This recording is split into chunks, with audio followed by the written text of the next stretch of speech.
The Stoic rises in the still, contemplative morning hours when the world still slumbers under the shadow of the night. They embrace the sunrise with a peaceful strength, aware of the day's true capacity for both test and win.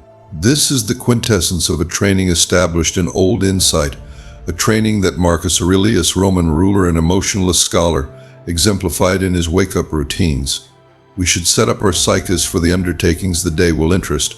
Marcus Aurelius wrote in his own works, known as the Meditations.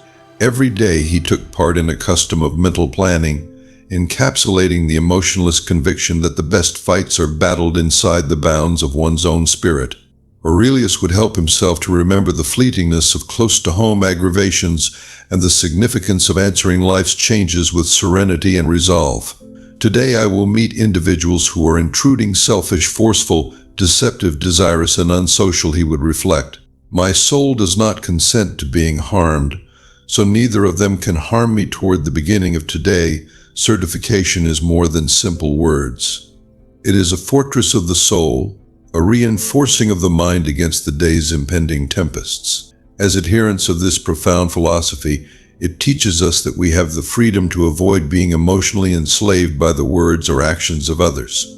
The indifferent morning is additionally set apart by the act of premeditatio malorum, or the intention of disasters.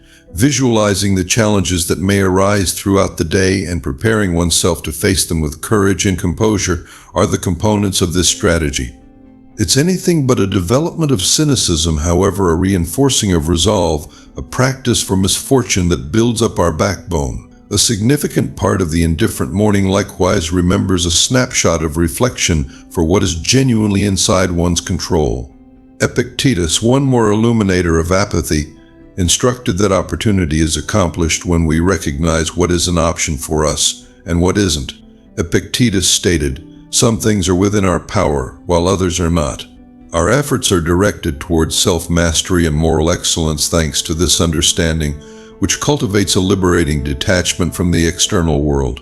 We, as present-day searchers of intelligence, can draw significant examples from the morning schedules of Marcus Aurelius and his indifferent peers. In embracing these practices, we conform to a custom that values versatility, restraint, and the ability to stay undisturbed by outer bedlam. Every morning turns into a recharging of our obligation to live as indicated by reason and ideals. To participate in a daily spirit rebirth is to immerse oneself in the Stoic morning. Not only do we rise to greet the dawn, but we also rise to greet ourselves, our most authentic selves, tempered by discipline and illuminated by philosophical insight.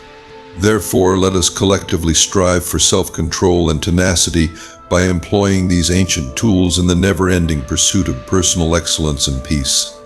As we face every day, let us recall the morning isn't simply a period, yet an open door of potential chance to invigorate our spirits, refine our characters, and walk consistently through life's tempests with a significant inward strength that is immaculate by the changes of destiny.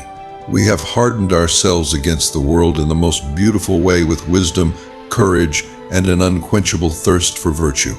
As a result, we are unstoppable not because the world softens before us. Let this be our aggregate undertaking. Let this be our indifferent arousing.